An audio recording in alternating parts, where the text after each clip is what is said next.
Good morning. This is Bob Hasty again, and this is another one in the series called American Crisis. Is number 5.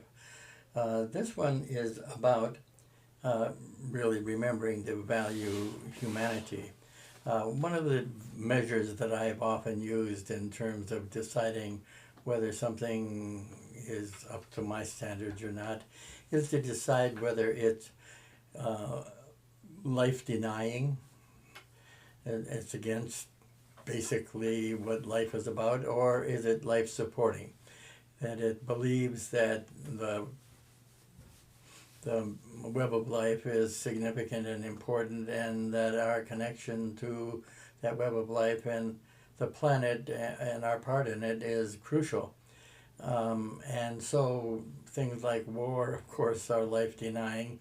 Economics can be life denying because it doesn't take into consideration, it can be ruthless and it doesn't take into consideration the human values that we would. So efficiency can be good, but efficiency is not necessarily life supporting. It depends on what price you're paying for that kind of efficiency or that kind of logic.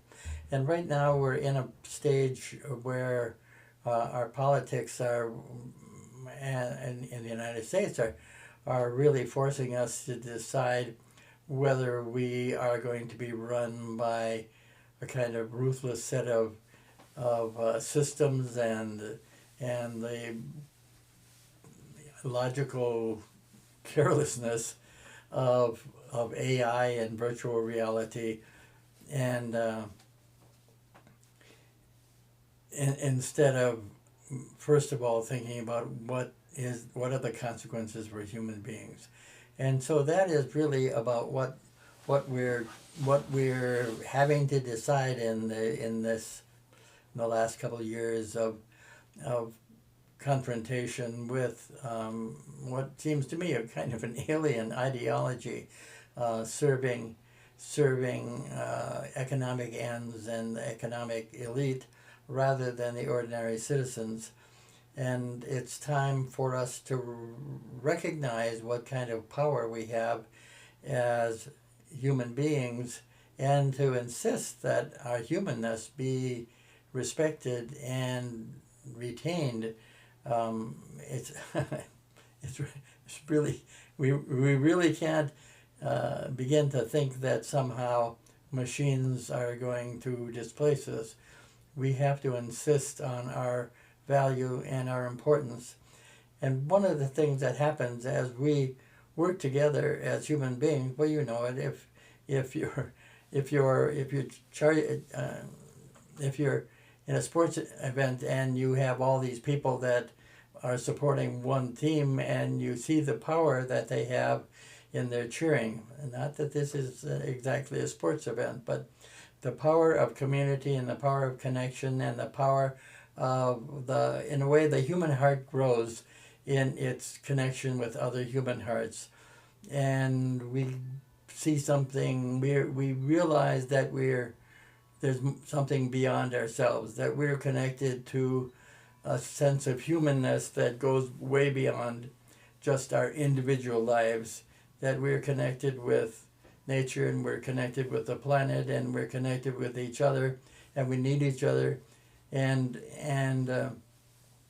when people get together and they resonate, the kind of power that comes out of that is quite amazing. It's the power that we saw, for instance, in Minneapolis with confrontation with ICE. You saw there was kind of a glory that came out of that made us all feel good about being humans. So that's where we are again, is we need to recognize that. We need to recognize that the alternative is pretty dehumanizing, where machines and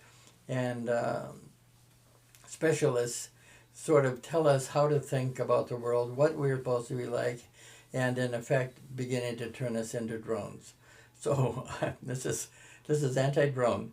This is, let's remember that we're human beings, and all of our foibles and human possibilities are crucial to our having a place on this planet. If if we're replaced, if we don't have anything to offer the planet anymore, if we turn our back on our humanity and the human heart and what the human heart can do creatively, then we might as well be shrugged off this planet. Anyway, something to think about, especially at this time when everything is pretty black and white. I mean, what the politics is suggesting is pretty dehumanizing. Anyway, good to talk to you again, and we'll talk again soon. Bye now.